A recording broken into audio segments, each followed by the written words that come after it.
പക്ഷെ നോമ്പ് 13 ശ്രദ്ധിച്ചാൽ മതി എന്നുള്ള ഒരിക്കലും അങ്ങനെയല്ല. ഇന്നത്തെ കാലത്ത് ഹജ്ജിന്റെ വിഷയം പോലെയാണ്. ഒരു കാലത്ത് ഹജ്ജിന് ഏത് സമയത്തും മനുഷ്യന് പോകാമായിരുന്നു.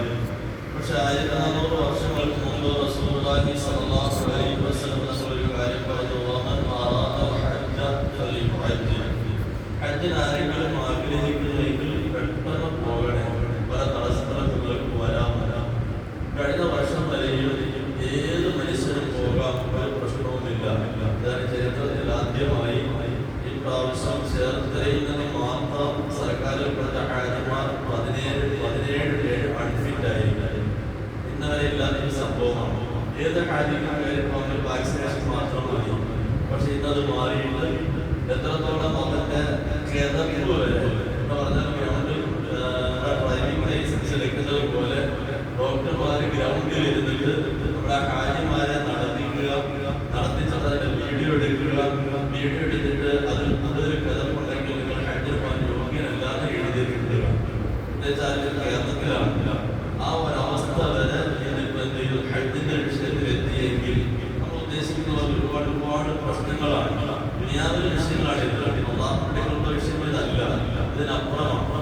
അപ്പൊ നമ്മൾ ആലോചിച്ച് നോക്കുക, നമ്മുടെ മൂന്നാമത്തെ നോമ്പിലേക്ക് നമ്മൾ എത്തിക്കുമ്പോൾ റസൂലുള്ളാഹി സ്വല്ലല്ലാഹു അലൈഹി വസല്ലം തങ്ങൾ നമ്മുടെ നോമ്പ് അള്ളാഹുവിലേക്ക് സ്വീകരിക്കുന്നതിന് ചില മാനദണ്ഡങ്ങൾ വെച്ചിട്ടുണ്ട്.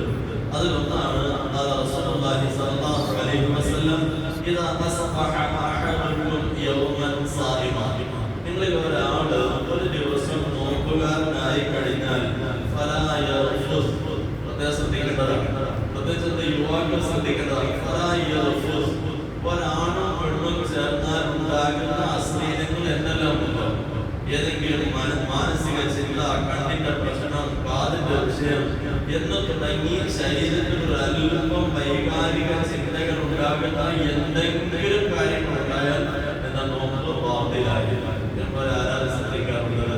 നമ്മൾ നോക്കുന്ന എന്താണ്, തുറക്കപ്പെട്ട ദ്വാരങ്ങളോട് എന്തെങ്കിലും പോകുന്നുണ്ടോ എന്ന് മാത്രമേ ഉള്ളൂ. അന്നത്തെ സഹാബാക്കളെ സംബന്ധിച്ചിടത്തോളം അവർ ഈ ചിന്താഗതി ഉണ്ടാകുകയായിരുന്നില്ല. എത്രത്തോളമാണ് മഹാനായ ഉമർ റളിയല്ലാഹു അൻഹു എത്രയോ ജീവിതത്തിൽ സൂക്ഷ്മതയുള്ള വ്യക്തിയാണ്. മഹാനായ ഹബീബായ റസൂലുള്ളാഹി സ്വല്ലല്ലാഹു അലൈഹി വസല്ലം തങ്ങൾ എത്രയോ ജീവിതത്തിൽ സൂക്ഷ്മതയുള്ള ആൾക്കാരാണ്.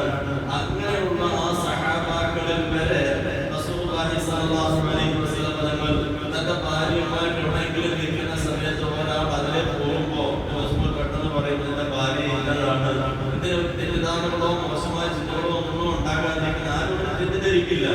എങ്കിൽ പോലും അവർ സൂക്ഷ്മ ജീവിതം നയിക്കുന്ന സഹാബാക്കളുടെ മുന്നിൽ വെച്ച് ഈ കാലഘട്ടത്തിൽ നോക്കിയിട്ട് റസൂലുള്ളാഹി സ്വല്ലല്ലാഹു അലൈഹി വസല്ലം തങ്ങൾ പറഞ്ഞതാണ്, പരിശുദ്ധ റമദാന്റെ നോമ്പ് നീ പിടിച്ചോണ്ട് അല്ലാതെ ചെയ്യാവോ എന്നുള്ളതല്ല, അത് തീർത്തും പാടില്ല. പരിശുദ്ധ റമദാൻ ആകുമ്പോൾ നമ്മൾ 13.25 മണിക്കൂർ പട്ടിണി പാഴായി പോയി. അത് വരാതിരിക്കാൻ വേണ്ടി പറഞ്ഞു, അശ്ലീലതയുടെ ഒരു ഇടപാടും നിന്റെ കയ്യിൽ ഉണ്ടാകരുത്. ഇതൊക്കെ സഹോദരങ്ങളെ ആലോചിച്ച് നോക്കുക. ആർക്കെങ്കിലും ഏതെങ്കിലും ഭാഗത്ത് ഏതെങ്കിലും മോശമായ ബന്ധങ്ങളുണ്ടെങ്കിൽ ഒരു ചെറിയ ചാരിറ്റിക്ക് പോലെ അവിടെ നോമ്പ് തകർന്നു. വൈകുന്നേരം വെറുതെ വെള്ളം കുറിച്ച് നോമ്പ് മുറിക്കാൻ വീട്ടിൽ നിന്ന് നോമ്പ് മുറിക്കാൻ എന്നുള്ളതല്ലാതെ അള്ളാഹുവിന്റെ മുമ്പിൽ ലിസ്റ്റിലുള്ള നോമ്പായി നമ്മുടെ നോമ്പ് മാറില്ല എന്ന് അള്ളാഹുവിന്റെ ഹബീബായ മുഹമ്മദ് സല്ലല്ലാഹു അലൈഹി വസല്ലം വീണ്ടും പറഞ്ഞു, നോമ്പ് പിടിച്ചുകൊണ്ട് നീ വിവരക്കേടുകളൊന്നും കാണിക്കല്ലേ. ജഹീൽ എല്ലാവർക്കും അറിയാം, അബൂ ജഹീൽ. അപ്പൊ നീ നോമ്പ് പിടിച്ചുകൊണ്ട് ഒരു നിലയിലുള്ള വിവരക്കേടുകളും നീ കാണിക്കരുത്. അപ്പൊ പെട്ടെന്ന് നമുക്കൊക്കെ ഓരോ രീതിയിലുണ്ട്. എങ്ങനെ ഇങ്ങോട്ട് അങ്ങനെയൊക്കെ കാണിച്ചാൽ നമ്മൾ അങ്ങോട്ട് കാണിക്കാതിരിക്കും, നമ്മളൊക്കെ മനുഷ്യനല്ലേ. അതുകൊണ്ട് അത് തന്നെ റസൂലുള്ളാഹി സ്വല്ലല്ലാഹു അലൈഹി വസല്ലം എടുത്ത് പറഞ്ഞു, ഏതെങ്കിലും ഒരു മനുഷ്യൻ ഇങ്ങോട്ട് വന്ന് തെറി വിളിച്ചാൽ വെറുതെ ഇങ്ങോട്ട് ഉറക്കാൻ വേണ്ടി വരികയാണെങ്കിൽ പെട്ടെന്ന് ഇവിടെ പറയണേ, ഞാൻ നോമ്പുകാരനാണ്, ഉപദ്രവിക്കല്ലേ, വിട്, എന്നെ വിഷയത്തിൽ ഇടപെടിക്കല്ലേ, എന്നെ വിട് എന്ന് നീ പറയണേ. സാധാരണ ഒരു അമല് ചെയ്യുമ്പോ ഞാൻ നിസ്കാരക്കാരനാണ്, ഞാൻ ഹജ്ജ് ചെയ്ത ആളാണ് എന്ന് പറയാൻ പാടില്ല. പക്ഷെ ഇവിടെ സല്ലല്ലാഹു അലൈഹി വസല്ലം നമ്മളോട് പറഞ്ഞതെന്താ, നിന്റെ അടുക്കൽ ആരെങ്കിലും മോശമായ ഒരു വർത്തമാനത്തിന് വന്നാൽ, നിന്റെ അടുക്കൽ ആരെങ്കിലും ആവശ്യമില്ലാതെ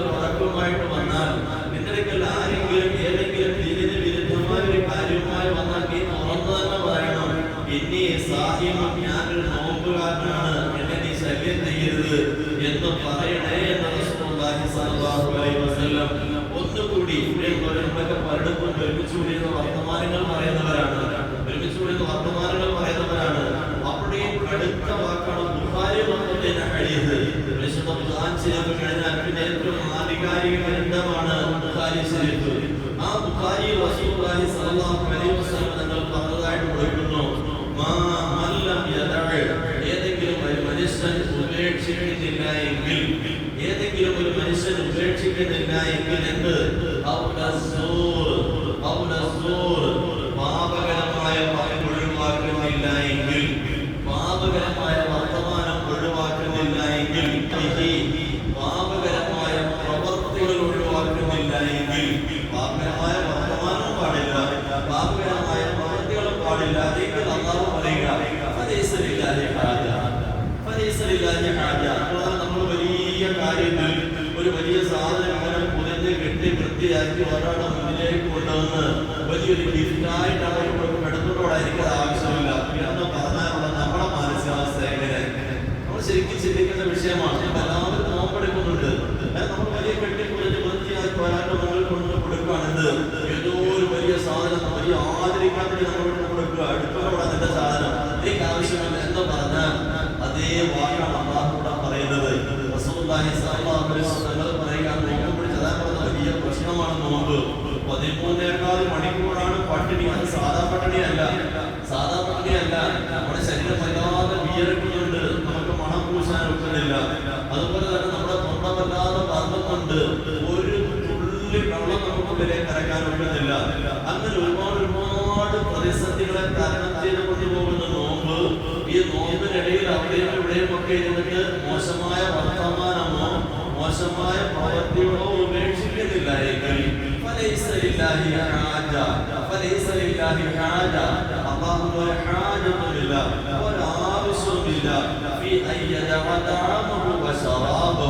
നിന്റെ ഭക്ഷണത്തെ ഉപേക്ഷിക്കുന്നതിൽ, നിന്റെ പാനീയത്തെ ഉപേക്ഷിക്കുന്നതിൽ അല്ലാഹുവിന് യാതൊരു ആവശ്യമില്ല. നീ അത് കഴിച്ചോളാം, നീ അത് കഴിച്ചു കഴിഞ്ഞാൽ അവിടെ നീ പട്ടിണി കിടക്കുന്നത്. ആ വാക്കിന്റെ ശൈലി മനസ്സിലാക്കുക. അല്ലാഹുവിന് ഒരു ആവശ്യമില്ല. അവന്റെ ഭക്ഷണത്തെയും പാനീയത്തെയും ഒഴിവാക്കുന്നതിൽ യാതൊരു ആവശ്യമില്ല. കുറച്ചുകൂടി കടുപ്പമാണ് നോമ്പ്. അടുത്തൊരു ഹദീസിൽ കാണാം, റസൂലുള്ളാഹി സ്വല്ലല്ലാഹു അലൈഹി വസല്ലം തങ്ങൾ പറഞ്ഞു, വഇദാ കാന യൗമു സൗമി അഹദികും, നിങ്ങളുടെ നോമ്പിന്റെ ദിവസമായി കഴിഞ്ഞാൽ, ഇപ്പോൾ നമ്മളെ സാധാരണ ഭാര്യമാർ പറയുന്ന ഒരു പ്രത്യേക വർത്തമാനമുണ്ട്, നമ്മുടെ മക്കൾ പറയുന്നൊരു വർത്തമാനമുണ്ട്, നമ്മുടെ കടയിലെ സ്റ്റാഫുകൾ പറയുന്നൊരു വർത്തമാനമുണ്ട്. പരിശുദ്ധ റമദാനായി കഴിയുമ്പോൾ നമ്മൾ പെട്ടെന്ന് ഒരു ചൂടാകും. ആ സമയത്ത് ഭാര്യ പറയുമ്പോൾ നോമ്പ് തലേ കയറി, നമ്മുടെ മക്കൾ പറയും അപ്പോൾ തലേ നോമ്പായി, ഇനിയിപ്പോൾ ഒന്നും പറഞ്ഞാൽ മനസ്സിലാകില്ല. നമ്മുടെ സ്റ്റാഫുകൾ പറയും സൂക്ഷിച്ച് നിൽക്കണം, റമദാനാക്കാൻ മനുഷ്യനൊന്നാൽ ഭ്രാന്തരെ പോലെ. ഈ ഒരു വർത്തമാനം നമ്മളെ കുറിച്ച് പറയുന്നുവെങ്കിൽ ഹബീബായ റസൂലുള്ളാഹി സ്വല്ലല്ലാഹു അലൈഹി വസല്ലം തങ്ങൾ എങ്ങനെയാണ് നമ്മളെ കുറിച്ച് പറഞ്ഞത്? ഇദാ കാന യൗമു സൗമി അഹദികും, നിങ്ങളിൽ ഒരു മനുഷ്യൻ നോമ്പിന്റെ ദിവസത്തിലായി കഴിഞ്ഞാൽ ഫലാ യസ്ഖർ, ഒരാളോട് ചൂടാകരുത്. ആ വാക്ക് അങ്ങനെ തന്നെ, ഫലാ യസ്ഖർ, ഈ ചൂടാകരുത്. ഈ ചൂടായി ഒരു വർത്തമാനം പറഞ്ഞിട്ട് നോമ്പ് അപ്പോഴേ മുറിഞ്ഞു പോയി. ഇതെല്ലാം ബാഹ്യമായ മുറിയലല്ല, ആന്തരികമായ മുറിയലാണ്. പറഞ്ഞാൽ ബാഹ്യമായ മുറിയുടെ കാര്യം നമുക്ക് പിന്നീട് ചർച്ച ചെയ്യാം. ഇതൊക്കെ ആന്തരികമായി ഉള്ളത്. നോമ്പ് എന്ന് പറയുന്നതിന്റെ കാറ്റ് പോകുന്ന ചില കാര്യങ്ങളാണിത്.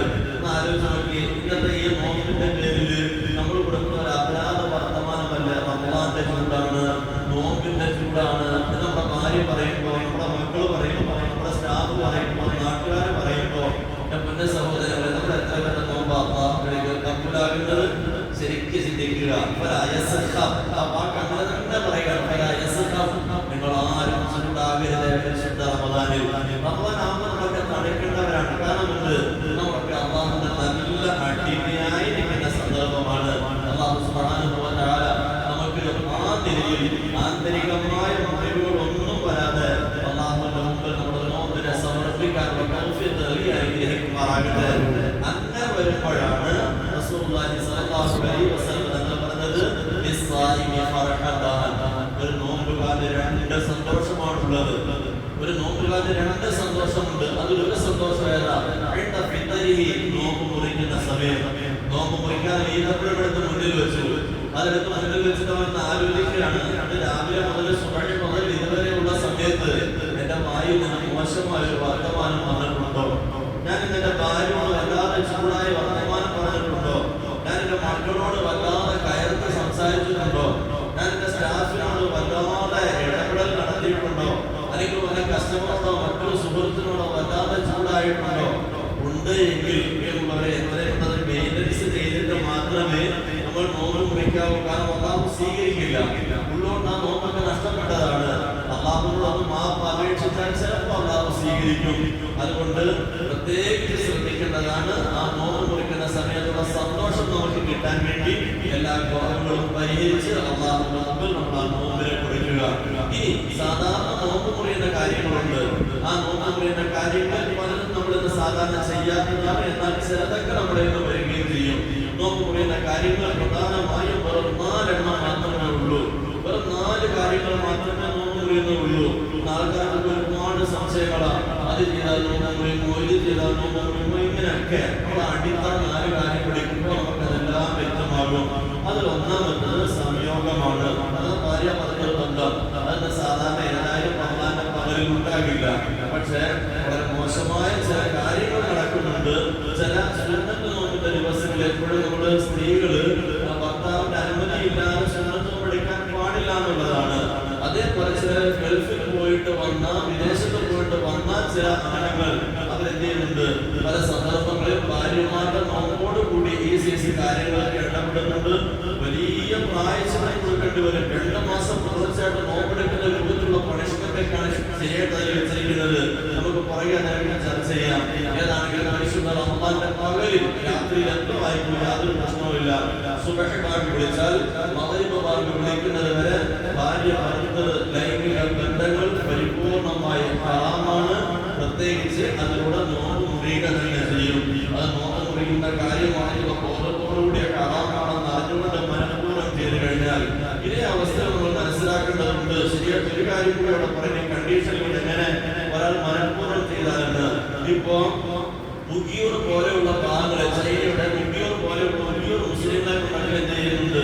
പരസ്യമായി ചൈനയുടെ ചില പട്ടാളക്കാര് ഈ പറഞ്ഞ കാര്യങ്ങൾ പരസ്യമായി ചെയ്യിക്കുന്നുണ്ട് കേൾക്കുന്നു. അല്ലാഹു അഅലം. കാരണം ഇതിന് നോമ്പ് പിടിച്ചു വരുന്ന സ്കൂൾ കുഞ്ഞുങ്ങളെ കൊണ്ട് നിർബന്ധിച്ച് ഭക്ഷണം കൊടുക്കുക. മുഗിയൂർ മുസ്ലിങ്ങളെ വല്ലാതെ കഷ്ടപ്പെട്ട ഒരുപാട് വർത്തമാനങ്ങൾ നമ്മൾ കേട്ടതാണ്. ആ സന്ദർഭത്തിലോ അങ്ങനെ ഒരാൾ നിർബന്ധിച്ചാണ് എങ്കിൽ അതിനകത്ത് അവരുടെ നോമ്പ് മുറിയുകയില്ല. കാരണം അവരുടെ കുറ്റമല്ല.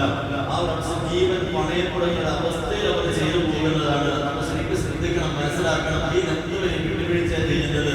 അപ്പൊ അതുകൊണ്ട് ആ കാര്യം പ്രത്യേകം ശ്രദ്ധിക്കുക. സംയോഗം പോലെയുള്ള കാര്യങ്ങൾ പരിശുദ്ധ റമദാന്റെ പകലിൽ പാടില്ല, രാത്രി അനുവദനീയമാണ്. രണ്ടാമത്തത് ഇതിനോട് ബന്ധപ്പെടുത്തിക്കൊണ്ടാണ് ഒരു ഭാര്യയെ ചുംബിക്കാമോ? വൈകാരിക ശക്തിയോടുകൂടിയാണെങ്കിൽ റമദാന്റെ പകലിൽ സുബഹി ബാങ്ക് വിളിച്ചോളം മുതൽ മഗ്രിബ് വരെ ഭാര്യ ആരും ആകട്ടെ വൈകാരിക ശക്തിയോടെ ചുംബിക്കൽ ഹറാമാണ്. വികാരങ്ങളൊന്നുമില്ല, സ്നേഹത്തിന്റെ ഒരു ചുംബനമാണെങ്കിൽ അത് കറാഹത്ത് വരുന്നുണ്ട്. ഉമ്മയെ ചുംബിക്കുന്നത് സ്നേഹത്തിന്റെ ചുംബനമാ, പ്രശ്നമില്ല. പക്ഷെ അതേ ചുംബനം നമ്മുടെ ഭാര്യയെ സ്നേഹത്തിന്റെ പേരിൽ ചുംബിച്ചാൽ കറാഹത്താണ്. വൈകാരിക ശക്തിയോടുകൂടിയാണെങ്കിൽ ആ ചുംബനം ഹറാമാണ്, നോമ്പ് മുറിയില്ല. അപ്പം ആ കാര്യങ്ങൾ പ്രത്യേകം ശ്രദ്ധിക്കണം. രണ്ടാമത് ഛർദി ഉണ്ടാക്കി ഛർദിക്കണം. അത് ഒരുപാട് നടക്കുന്നുണ്ട്. ചില ആൾക്കാരെ ബ്രഷ് ചെയ്യുമ്പോൾ നമുക്ക് കാണാം, ഒരു ബ്രഷ് അങ്ങോട്ട് ചെയ്തതിന് ശേഷം ടങ്കിനകത്ത് നാക്കും പഠിച്ചതിന് ശേഷം പിന്നെ 2 കാറ്റലിട്ട് വായിൽ ഇങ്ങനെ വല്ലാതെ ശബ്ദം ഉണ്ടാക്കുന്നുണ്ട്. നമ്മൾ വളരെ സൂക്ഷിക്കേണ്ടതാണ്. പ്രത്യേകിച്ച് ആരെങ്കിലും ഭക്ഷണം കഴിച്ചുകൊണ്ടിരിക്കുന്ന സമയത്ത് മോശമായ കാര്യങ്ങൾ നമ്മൾ കാണിക്കരുത്. റമദാൻ മാസത്തിൽ ഈ പറഞ്ഞ സുബഹി മുതൽ മഗ്രിബ് വരെയുള്ള സമയത്തിനിടയിൽ അങ്ങനെ നമ്മൾ വിരലെങ്ങാനും വായിട്ട് കഫം മതി എന്തെങ്കിലും ഒന്ന് ഛർദ്ദിച്ചു പോയാൽ അപ്പോഴേ നമ്മുടെ നോമ്പ് ബാത്തിലാകും, നോമ്പ് മുറിഞ്ഞു പോകും. നേരെ കുറിച്ച് താനെ ശ്രദ്ധിച്ചു, എത്ര ശ്രദ്ധിച്ചാലും കുഴപ്പമില്ല, അതിലൂടെ നോമ്പ് മുറിയില്ല. ഛർദി നമ്മൾ ഉണ്ടാക്കി ഛർദ്ദിക്കുകയാണെങ്കിൽ മാത്രമേ നോമ്പ് മുറിയൂ, അല്ലാതെ താനെ ഛർദ്ദിച്ചാൽ നോമ്പ് മുറിയുകയില്ല. അതുകൊണ്ട് ആ കാര്യം പ്രത്യേകം ശ്രദ്ധിക്കാം. ഇൻഷാ അല്ലാഹ് ബാക്കി നമുക്ക് വൈകുന്നേരം ക്ലാസ്സിലാക്കാം, സമയം കൂടുതലാകുന്നു. അതുകൊണ്ട് പ്രത്യേകിച്ച് പറയാനുള്ളത് ഈ പറഞ്ഞ കാര്യങ്ങൾ മാത്രമല്ല നമ്മൾ നോമ്പിന്റെ കാര്യം ഊരി വിടുന്നത്. രാവിലെ പറഞ്ഞ നേരത്തെ പറഞ്ഞ കാര്യങ്ങൾ കൂടി ശ്രദ്ധിക്കുക. സൂക്ഷിക്കുക. നമ്മൾ ചൂടാകരുത്, മോശമായ വർത്തമാനം വരരുത്, മോശമായ പ്രവർത്തികൾ വരരുത്. ഇതൊന്നും വരാതെ വളരെ ശ്രദ്ധിച്ച് നമ്മുടെ നോമ്പ് അല്ലാഹുവിന്റെ മുമ്പിൽ സമർപ്പിക്കുക. അല്ലാഹു അതിനുള്ള തൗഫീഖ് നമുക്ക് എല്ലാവർക്കും നൽകി അനുഗ്രഹിക്കുമാറാകട്ടെ. നാളെ റബ്ബിന്റെ മുമ്പിൽ ചെല്ലുമ്പോൾ തിരിച്ച് നമുക്ക് വലിയ പ്രതിഫലമായി നോമ്പാക്കി അല്ലാഹു നമ്മുടെ എല്ലാ നോമ്പുകളെയും മാറ്റുമാറാകട്ടെ. അൽഹംദുലില്ലാഹി റബ്ബിൽ ആലമീൻ. സുബ്ഹാനല്ലാഹി വബിഹംദിഹി സുബ്ഹാനല്ലാഹി വബിഹംദിഹി.